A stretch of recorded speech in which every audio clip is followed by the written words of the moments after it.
워킹 홀리데이라는 제도가 있습니다. 이 제도는 대학생들 또 젊은이들에게 기회를 주는 제도인데요. 타국에 가서 그 나라에서 일을 할 수 있도록, 체험할 수 있도록 그 나라가 입국을 허락해 주는 것, 비자를 내주는 것, 그것이 바로 워킹 홀리데이라는 제도입니다. 요즘 학생들이 여기에 많이 참여하더라고요. 그렇게 가서 일도 하면서 또 의학도 익히고 또 그 나라 문화도 체험하는 그런 기회를 가지게 됩니다. 제 딸도 작년 9월 중순에 워킹 홀리데이 1년 비자를 받아서 지금 캐나다 밴쿠버에서 생활을 하고 있습니다. 혼자 준비를 다 했습니다. 저희가 뭐 준비해 준 거는 아무것도 없고요. 자기가 워킹 홀리데이 캐나다 그 책을 한 권 사서 그것을 보고 보면서 또 여러 정보를 얻어서 그렇게 준비를 혼자 다 해서 지금 생활을 잘하고 있습니다. 일도 열심히 하고 있고요. 혼자 벌이를 다 하는 거예요. 또 주일에는 현지인 교회 가서 예배를 드리고 또 그곳에서 또 세계 각국의 친구들 만나게 되고 시간은 많이 없지만은 일을 해야 되니까 많이 없지만은 그래도 이렇게 또 그 나라에 있는 몇 군데를 문화를 체험하는 그런 시간을 가지고 있는데요. 처음에는 좀 걱정이더라고요. 뭐 이제 20대 초반이고 어린데 그 멀리 아는 사람 한 명 없는 그 캐나다에 가서 혼자 다녀오겠다 그러길래 처음에는 조금 염려가 됐습니다. 그것도 딸이잖아요. 그래서 그랬는데 보니까 준비를 완벽하게 했어요. 그렇게 해서 지금 생활을 은혜 중에 하나님 은혜 중에 잘 지내고 있는데 자기도 출국하는 날 마음이 싱숭생숭했는지 밤에 잠을 못 자고 엄마 아빠에게 편지를 좀 적었습니다. 그 편지 내용 중에 이런 내용이 있거든요.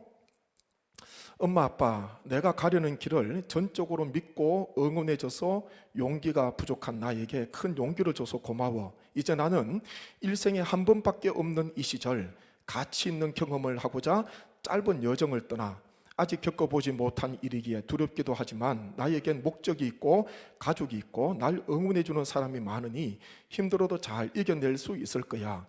앞으로의 내 삶이 기대돼. 혹시 좋은 방향으로 흘러가지 않더라도 난 지금까지의 선택에 후회는 없다고 말하고 싶어. 바른 사람으로 키워주셔서 감사하고 그 헌신에 부응하기 위해 내 삶의 최선을 다할게. 뭐 이런 내용들이에요. 이거 외에도 뭐 여러 내용들이 있는데 이제 본인도 여기 영주 터미널에서 공항 가는 리무진을 타고 그렇게 제가 배웅해 줬는데 짐도 짐보따리가 많더라고요. 그렇게 가는데 본인도 아마 마음이 싱숭생숭하지 않았을까 그런 생각이 듭니다. 특별히 이런 이야기를 하고 있거든요. 혹 좋은 방향으로 흘러가지 않더라도 나는 지금까지의 선택에 후회는 없다고 말하고 싶어. 이런 말을 하고 있습니다. 그만큼 최선을 다해서 고민하고 또 신앙 안에서 생각하면서 결정을 했다는 것입니다. 선택을 했다는 거예요. 그러니까 크게 후회함이 없다 그런 말을 하고 있습니다. 우리의 인생은 시시때때로 선택해야 되는 기로에 있을 때가 많이 있습니다. 사소한 것은 그냥 쉽게 결정하면 됩니다. 무슨 넥타이 멜까? 어떤 브라우스를 입을까? 그것은요 죽고 사는 문제 아니잖아요. 어떤 음식을 먹을까? 그것은 아주 사소한 선택이지요. 사소한 선택으로부터 시작해서 아주 중차대한 그런 선택들이 있습니다. 어떤 선택이 있을까요? 어떤 배우자를 만나야 될까? 어떤 직장을 얻어야 될까? 이 넓은 세상 가운데 이 한국도 넓은데 어디에 가서 내가 뿌리 내리고 살아가야 할까? 또 수많은 교회가 있는데 어떤 교회에 등록해야 될까? 뭐 이런저런 많은 선택들, 우리는 하루에도 많은 선택을 하면서 살아가고 있고 인생 전체를 본다면 수많은 선택들 속에 우리는 지금까지 살아오신 것입니다. 어떤 분이 투병하면서 이런 글을 짧게 적었더라고요. 투병 생활 가운데 힘든 점은 매일 무엇인가를 결정해야 한다는 것입니다. 병원과 의사를 결정하는 것부터 매일 먹는 음식과 하루 일과 등 세세한 것까지도 선택해야 합니다. 이런 글을 적었습니다. 참 공감이 되잖아요. 중요한 결정을 나보다 더 잘 아시는 분이 의사가 결정을 해주면 좋겠는데 때로는 환자에게 맡깁니다. 환자에게, 보호자에게 맡겨요. 가족들이 회의하시고 다음 진료 때 와서 할 건지 말 건지 결정해 주십시오. 환자에게 맡기더라고요. 결정하기 어렵잖아요. 어디 해야 될지 말아야 될지, 또 이 치료를 받아야 될지 말아야 될지, 이 음식, 어떤 수술 후에 그 다음에 식이요법 하는 것, 가까이 해야 되는 음식, 또 멀리 해야 되는 음식, 생활이 뭔가 이렇게 바꿔야 되는 것들, 그때마다 선택해야 하고 취해야 되고 버려야 되는 것들, 그것들이 환자에게는요 참 어렵습니다. 오늘 읽은 말씀에 보게 되면은 예수님께서는 산상보훈, 마태복음 5장부터 7장까지 산 위에서 보석과 같은, 보배와 같은 그런 산상보훈의 말씀을 전하신 뒤에 마지막 말씀입니다. 이제 곧 산 아래로 내려가야 되는 무리와 제자들에게 새로운 가르침이 아니라 뭔가를 주님께서 촉구하고 계시는 거예요. 이제 산 아래로 내려가서 말씀을 들은 무리와 제자들이 산 아래에서 일상생활을 해야 되는데, 오늘 말씀에 보면 특별히 두 가지입니다. 설교 제목대로요, 선택과 경계예요. 무엇을 선택해야 되는가, 그리고 무엇을 경계해야 되는가, 거기에 대한 주님의 말씀이거든요. 무엇을 선택해야 되는가, 한번 먼저 13절 14절 말씀 한번 보시죠. 같이 읽겠습니다. 좁은 문으로 들어가라. 멸망으로 인도하는 문은 크고 그 길이 넓어 그리로 들어가는 자가 많고, 생명으로 인도하는 문은 좁고 길이 협착하여 찾는 자가 적음이라. 아멘. 어떤 문으로 들어가라 그럽니까? 좁은 문으로 들어가라. 바꾸고 말하면 좁은 문을 선택하라는 것입니다. 모든 인생길 앞에는 두 문이 있습니다. 하나는 좁은 문이요, 하나는 큰 문입니다. 좁은 문으로 들어가면은 길이 협착해요. 길이 좁습니다. 넓은 문으로, 큰 문으로 들어가게 되면은 길이 넓습니다. 그런데 마지막 끝이 완전 달라지지요. 한쪽은 생명이 기다리고 있고 한쪽은 멸망이 기다리고 있습니다. 그런데 보십시오. 많은 사람들이 어디로 더 많이 가는가? 좁은 문이 아니라 큰 문입니다. 좁은 문으로 들어가면 길이 협착하기 때문에 사람들이 많이 들어가지 않습니다. 찾지 않습니다. 근데 많은 사람들이 큰 문, 넓은 문으로 들어가고 있습니다. 가장 먼저 어떤 차이가 있을까? 하나는 생명이고 하나는 멸망인데, 좁은 문은요, 내 뜻을 내려놔야 돼요. 내 뜻대로 살아갈 수 있는 게 아닙니다. 인생이 내가 아니라 주님임을, 하나님임을 날마다 고백하며 주님의 뜻대로 나아가는 그 길이 바로, 주님을 따라가는 길이 바로 협착한 길이요, 그 문이 바로 좁은 문입니다. 반면에 인생의 주인이 나라고 생각하면서 내 중심적으로 생활하는 사람, 내 뜻대로 살아가는 사람, 큰 문으로 들어가서 넓은 길로 다니는 사람이에요. 얼마나 편한지 모릅니다. 그런데 그 마지막은 멸망이다, 주님께서 말씀하시거든요. 모든 인생 가운데 이 두 문이 있습니다. 지금도 이 두 문 가운데 한 문을 선택해야 됩니다. 그런데 결과는 완전히 다르다는 건 우리 주님께서 하시는 말씀 아닙니까? 좁은 문은요, 매력이 없는 문입니다. 사람들이 볼 때에 좁은 문으로, 그 문으로 들어가서 그 길로 가면은 영생이 있고 생명을 얻는데도 불구하고 매력이 없어서 초라해서요, 그 문으로 들어가지 않으려고 합니다. 이 좁은 문이 누구냐 하면은 예수 그리스도입니다. 협착한 길이 뭐냐 하면요, 주님께서 걸어가신 길이에요. 주님을 따라가는 길입니다. 한번 생각해 보십시오. 우리 주님께서 메시아로, 그리스도로, 하나님의 아들로 이 땅에 오셨는데 왕궁에 임하신 것이 아니라 초라한 구유에 임하셨습니다. 그리고 예수님께서는 예루살렘, 모든 사람이 동경하는 좋은 도시에서 성장하신 것이 아니라 갈릴리 변방 가운데 하나인 나사렛에서 자라나게 됩니다. 주님께서 부르신 사람들을 보십시오. 어부들이에요. 세리입니다. 비범한 사람이 아닙니다. 예루살렘에서, 회당에서 아주 뛰어난 사람, 학식이 있는 사람, 지식이 있는 사람, 그 사람들을 부르신 것이 아니라 갈릴리에서 그물을 던지고 그물을 깁는 어부들, 세관에 앉아있는 세리, 예수님의 12제자 이름을 보게 되면요, 특별히 특출한 그런 사람이 없습니다. 예수님께서 가시는 곳마다 흔한 무리들이 다녔는데 대부분 사람들은 다 환난 받는 사람이요, 소외된 사람이요, 병든 사람이요, 인생의 끝자락에 있는 사람이요, 세상 가운데 희망을 잃어버린, 소망을 잃어버린 한숨 쉬는 사람들, 주님께서 가시는 곳마다 그런 무리들이 많이 따라다녔습니다. 산상보훈의 말씀을 들은 무리들도 마찬가지겠지요.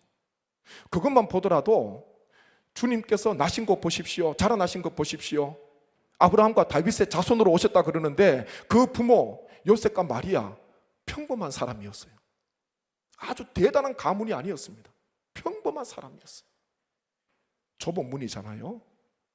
사람들에게 흠모할 만한, 이사야 선지자가 증언했듯이 고운 모양도 없고 풍채도 없고 보기에 흠모할 만한 아름다운 것이 전혀 없는 그분이 바로 예수님이라는 것입니다. 그 문이요, 좁은 문이에요.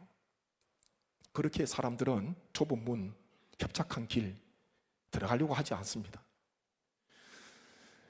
그 사람들에게 우리는 복음을 전해야 됩니다. 생명의 말씀을 전해야 되고, 좁은 문으로 들어가서 협착한 길을 걸어갈 때에 마지막 영생이 있고 생명을 얻게 된다는 것을 우리는 넓은 길로 가는 사람들, 넓은 문으로, 큰 문으로 들어가려고 하는 사람들, 그 길로 걸어가고 있는 사람들에게 주의 복음을 전하고 어떻게든 좁은 문으로, 좁은 문 대신은 예수 그리스도 안으로 들어올 수 있도록, 예수 그리스도를 믿을 수 있도록 우리는 부지런히 주의 복음을 전하고 생명의 말씀을 전해야 될 줄로 믿습니다. 또 하나 보시죠. 우리가 경계해야 되는 것, 그것은 거짓 선지자들인데 15절 말씀 한번 보십시오. 함께 읽겠습니다. 거짓 선지자들을 삼가라. 양의 옷을 입고 너희에게 나아오나 속에는 노략질하는 일이라. 거짓 선지자들 누구겠습니까? 소명받지 않은 사람입니다. 하나님의 말씀을 듣지 못한 사람입니다. 거짓 선지자, 자기 말을 전하는 사람이에요. 자기 생각을 전하는 사람입니다. 하나님의 뜻과는 거리가 멉니다. 반대로 참 선지자가 있겠죠. 이 사람은 소명받은 자예요. 그리고 어떻게든 하나님 말씀을 듣고 하나님 말씀을 전하려고 하는 사람, 참 선지자입니다. 구약의 남유다, 북이스라엘, 하나님의 심판이 머물러 있었는데, 진노의 잔이 머물러 있었는데 깨닫지 못했습니다. 참 선지자들은요, 하나님께 돌아와야 합니다. 회개해야 합니다. 모든 우상을 다 버리고 하나님 앞에 나아와야 합니다. 그러면 하나님께서 고쳐주시고 싸매어 주십니다. 끊임없이 외치잖아요. 생명의 말씀을 외치는데 거짓 선지자들 그것 외치지 않습니다. 평안하다, 좋다, 이대로 그냥 살아가면 돼, 그렇게 외쳤던 사람이 바로 거짓 선지자입니다. 이 보십시오. 거짓 선지자, 속에는 노략질하는 일인데 겉은요 양의 옷을 입고 있다. 성경은 그렇게 말씀하고 있습니다. 양두구육이라는 한자가 있잖아요. 양머리 계곡이잖아요. 식육점 앞에 양머리 걸어놓고 파는 거는 계곡이 주는 거예요. 거짓 선지자, 겉은 양의 옷을 입고 있는데 속에는요 어떻게 하면은 이 영혼을 빼앗아 갈까, 이 영혼을 취할까, 진리에서 어긋나게 하고 진리에서 벗어나도록 할까, 거기에 대한 속셈이 있다는 것입니다. 거짓 선지자 분별하기 쉽지 않습니다. 이유로 말씀드렸지요. 겉으로 보기에 양의 옷을 입고 있기 때문에, 양의 옷을 입고 내게 접근하기 때문에 분간하기가 쉽지가 않다는 것입니다. 그런데 오늘 읽은 말씀 16절부터 20절 말씀을 보게 되면은 한 가지로 알 수 있다, 그렇게 말씀하거든요. 우리가 20절 말씀 한번 보시죠. 20절, 이러므로 그들의 열매로 그들을 알리라, 그렇게 주님께서 말씀하십니다. 열매로 안다. 아무리 양의 옷을 입고 있다 하더라도 그 사람이 하는 말, 그 사람이 하는 행동, 그것 주의 있게 지켜보게 되면은 결국은요 그 사람의 실체가 드러나게 되는 것입니다. 삼가라는 것이 무엇입니까? 삼가하다, 이것은 경계하다, 주의하다, 면밀하게 살피다, 그런 뜻을 가지고 있습니다. 언젠가는 겉으로 드러나는 거예요. 언젠가는 열매가 나타나게 되어 있습니다. 그 나무가 어떤 나무인가? 그것은요, 열매 보면 알게 되는 거죠. 속일 수가 없습니다. 주님께서 말씀하시잖아요. 이 가시나무에서 포도를 어떻게 땁니까? 엉겅퀴에서 무화과를 어떻게 따겠습니까? 자기가 아무리 포도 열매 맺고 싶어도, 무화과 열매 맺고 싶어도요, 자기는 가시나무예요. 자기는 엉겅퀴예요. 맺을 수가 없는 거예요. 나무가 좋지 않은데 좋은 열매 맺을 수 있습니까? 나무가 지금 나쁜 나무인데 좋은 그 상품의 열매를 맺을 수가 있겠습니까? 맺을 수가 없는 거예요. 그래서 열매로 그들을 알 수가 있다. 그들을 주시하고 그들을 가만히 보게 되면은 이들이 하는 행실과 이들이 하는 말을 알게 되고 결국은 구분할 수 있다는 것입니다. 홍수가 나게 되면은 작년에도 비가 많이 왔잖아요. 비가 참 많이 왔습니다. 올해는 작년만큼 오지도 않아야 되고 적당한 비가 와야 되는데 그걸 위해서도 기도를 하셔야 됩니다. 많은 비가 우리 옆에 있는 강에도 내려갔잖아요. 많은 물이 내려갑니다. 홍수가 나게 되면은 깨끗한 물이 흘러갑니까? 아니죠. 흙탕 물이 흘러가고요. 보니까 잡다한 게 다 쓰레기가 다 흘러가요. 쓰레기가 어디서 내려왔는지 그런 쓰레기들이요 많은 물 속에 같이 떠내려가더라고요. 우리가 이 코로나 때를 보내게 되면서 한 가지 조금 많은 것들이 변화됐지만 그 중에 하나가 영상으로 예배를 드리게 되면서 영상 미디어 이 채널이 굉장히 많아지게 되고 특별히 유튜브를 많이 활용하게 되는 그런 기회를 가지게 됐습니다. 코로나가 지금 이제 끝났잖아요. 그래도 여전히 유튜브는 지금 활짝 열려 있고 이제 그게 그냥 습관이 되는 것 같아요. 유튜브에서 이런저런 설교를 듣고 하는 것이 습관이 되어 있습니다. 제가 고민 중에 하나가 뭐냐 하면은 예전에는 아마 들으셨을 겁니다. 외부에 성경 공부 가시려면은 꼭 목회자에게 말씀을 하시고 확인을 받으셔가지고 이 가르치는 강사가 어디서 신학을 했는지 그리고 신앙관이 어떤지 교단이 어딘지 명확하게 좀 확인을 하고 목회자도 때로는 알기 어렵잖아요. 그래도 확인을 하고 그 다음에 괜찮다, 건전하다 그러면 이제 가서 성경부 받고 그렇게 했었어요. 그런데 이제는 이 미디어 채널이 완전 열려 있으니까 그런 거 없습니다. 그냥 유튜브에서요 언제든지 설교 들을 수가 있고 또 성경 강의도 들을 수가 있고 요즘은 연예인들도 성경 강의도 많이 하더라고요.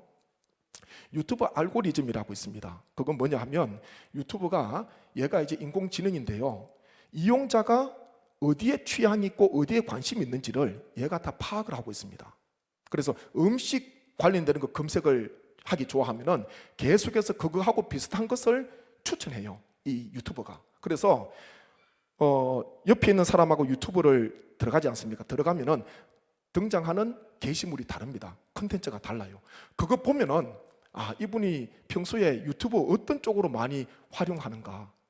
그냥 하루 종일 먹방이나 요리 만드는 거 관심 있으면요 그 유튜브 보게 되면은 그 먹방하고 그런 것도 뜨는 거예요. 근데 말씀을 듣고 성경을 듣고 찬양을 듣고 그렇게 하잖아요. 그분 유튜브 이렇게 클릭하면은 또 찬양 그런 게 뜨는 것입니다. 예배 마치고 한번 옆에 분 유튜브 한번 열어보세요. 평소에 뭐 하고 계시나 한번 열어보세요. 저도 제 아니까 한번 안 열어봤는데 한번 열어봐야 되겠네요. 오늘요 열어봐야 될 것 같아요. 그만큼 이 AI가 유튜브가 알아서 적절하게 제공하거든요. 왜 이게 자꾸 나에게 떠나? 그게 아니라 거기에 관심이 있는 것입니다. 지금 유튜브 속에 문제 중에 하나는요 거기에 이단들 그리고 사이비가 자기 이름 다 감추고 다른 채널로 다 지금 활동을 하고 있습니다. 그게 지금 얼마나 많은지. 제가 이 고민을 하던 중에 한 목사님이 기독교 방송에 나오셔가지고 자신이 만들었던 그 책을 이야기하면서 이제 제가 그 모습을 보게 됐는데 이분이 뭘 만들었냐 하면요 유튜브에서 이단 분별을 하는 11가지 지침을 만들었더라고요.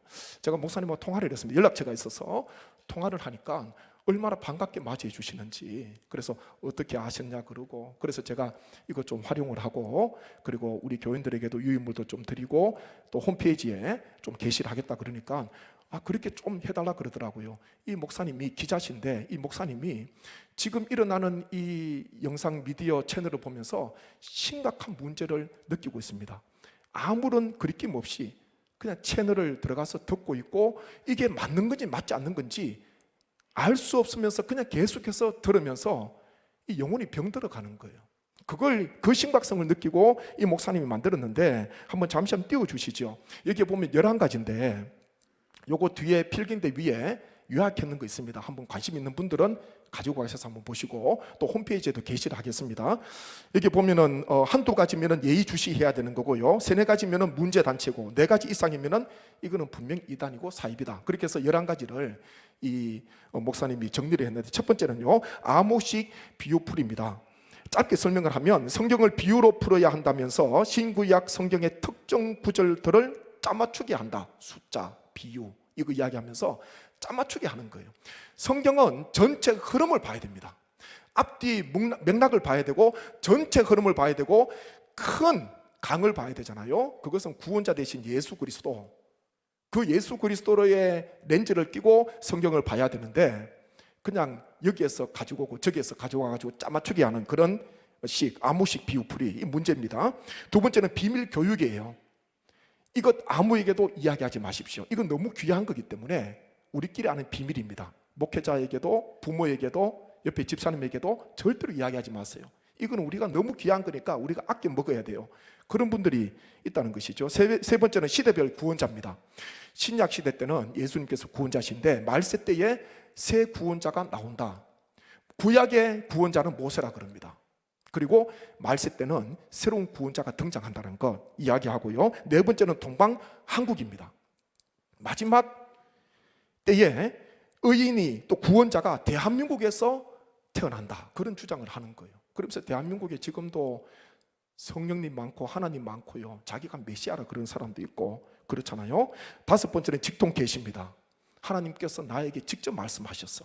하나님께서 직접 계시를 주셔서 위험한 겁니다. 지금 이 시대는 우리 하나님께서 주신 신구약 말씀을 통하여서 이 말씀이 계시거든요. 이 말씀을 통하여서 하나님의 뜻을 우리가 받게 되고 하나님의 뜻을 분별하게 됩니다. 말씀에 떠나서 직통 계시 위험하다는 것이죠. 6번째는 종말 예언입니다. 언제 주님께서 오실지 날짜와 시간을 이야기하면서 일상생활을 흐트러 버립니다. 7번째는 율법주의입니다. 안식일과 더불어 유월절 등 구약의 절기들을 지켜야 구원받는다고 주장을 하고 있습니다. 8번째는요, 극도의 교회 비난. 교회가 완벽할 수는 없잖아요. 그래도 어떤 분을 보면 계속해서 교회 비난해요.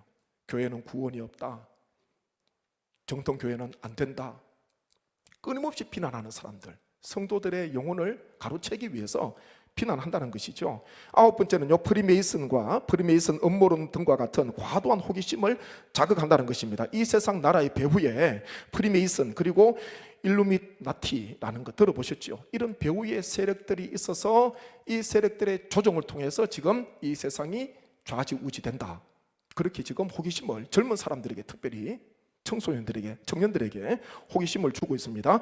10번째는요, 유튜브 채널의 불투명성입니다. 이분이 보니까 개인 운영자가 있는데, 이분이 목사라 그러는데 신학을 어디서 했는지, 교단이 어딘지, 목사 안수를 받았는지 거기에 대해서 불투명해요. 단체도 마찬가지입니다. 그리고 일상생활 불가, 이단들 사입이 신앙생활을 하면 할수록 가정이 안정이 되고, 그리고 분명한 목표를 가지고 삶의 기쁨이 있어야 되고 회복이 돼야 되는데, 갈수록요, 이단 사이비는 가정이 깨져요. 부모하고 자식이 원수 관계가 되게 되고, 평범한 생활, 직장 생활을 할 수가 없고, 이게 갈수록 어려워지는 것, 일상생활 불가라는 것입니다. 이 11가지를 정리를 했더라고요. 우리가 평소에도 알고 있는 것이지만은 한 번 더 생각을 하시고, 특별히 젊은 우리 대학생들이나 중고등학생들 있으면은 한번 좀 확인을 하십시오. 그래서 정말 요즘 이 시대에, 혼탁한 시대에 알곡과 쭉정이가 많이 섞여 있다는 것, 참 선지자도 있지만은 거짓 선지자도 굉장히 많이 있다는 것, 양의 옷을 입고 접근하는 그런 사람들이 많이 있다는 것입니다. 그 이어서 보면 유튜브에서 활동하는 이단 사이비 단체들이 있는데 일일이 다 말씀을 못 드립니다. 요거 한번 나중에 보셔야 돼요. 보셔서, 지금은 이단 이름으로 하지 않습니다. 그거 하면은 아무도 안 보잖아요. 다 교묘하게 다 바뀌었습니다. 한 가지 이야기하면은 온누리에서 하는 CGN TV가 있거든요. 근데 이단이 이것을요 GCN TV 코리아라 그렇게 바꿔놨더라고요.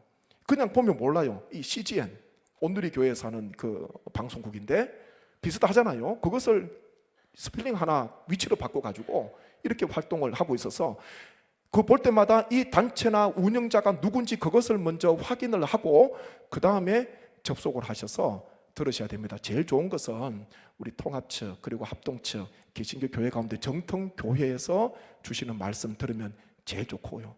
뭔가가 혹하는 뭔가가 새로운 말씀이 있다.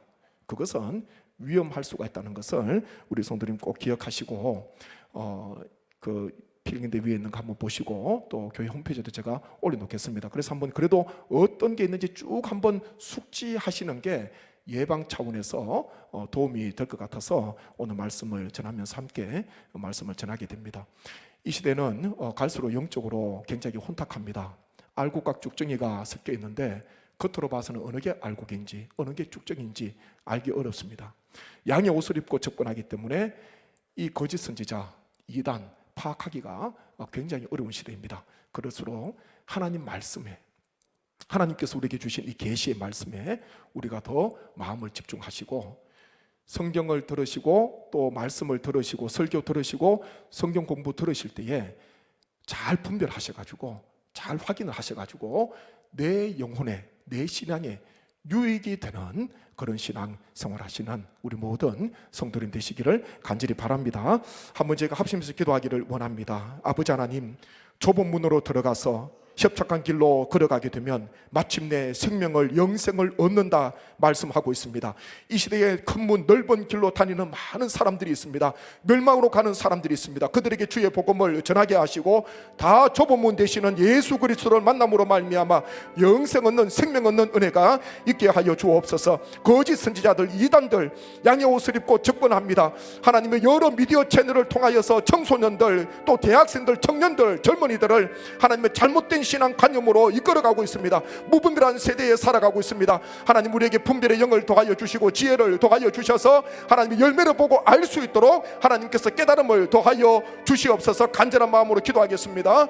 아버지 하나님 은혜를 감사합니다. 하나님의 저희를 주님께서 사랑하여 주셔서 좁은 문으로 인도하여 주시고 예수 그리스도를 만남으로 말미암아 하나님 영생을 얻는 귀한 은혜를 베풀어 주셔서 감사드립니다. 협착한 길이지만 고난의 길이지만 주님을 따라가는 길이지만 그 길 끝에 영생이 있고 생명이 있는 줄로 믿습니다. 하나님이 이 시간에도 큰 문을 통하여서 넓은 길로 다니는 멸망으로 치닫고 있는 많은 사람들 하나님께서 긍휼하게 주셔서 그들에게 복음을 전하게 하시고 생명의 말씀을 전할 수 있도록 은혜를 베풀어 주옵소서. 아버지 하나님이여 또한 양의 옷을 입고 접근하는 여러 거짓 선지자들 이단들 사이비들 하나님의 이 시대에도 많이 활동하고 있습니다. 잘못된 사상을 전하고 자기 말을 전하면서 하나님의 영혼을 병들게 하고 가정을 병들게 하고 신앙을 병들게 하는 인생을 병들게 하는 많은 사람들이 있습니다. 거짓 무리들을 하나님께서 다 몰아내어 주시고 하나님의 분별의 은혜를 더하여 주셔서 열매를 보고 나무를 안다 말씀하셨으니 하나님 분별할 수 있는 지혜를 주옵소서. 특별히 한 심령도 한 영혼도 한 신앙인도 잘못된 길로 미혹되지 않도록 하나님께서 지켜주시고 함께하여 주옵소서. 하나님의 잘 가려서 들을 수 있도록 은혜 베풀어 주셔서 계시의 말씀인 성경을 통하여서 하나님을 더 깊이 알아가는 우리 모든 주의 권속들 되게 하여 주옵소서. 예수님의 이름으로 기도하옵나이다. 아멘.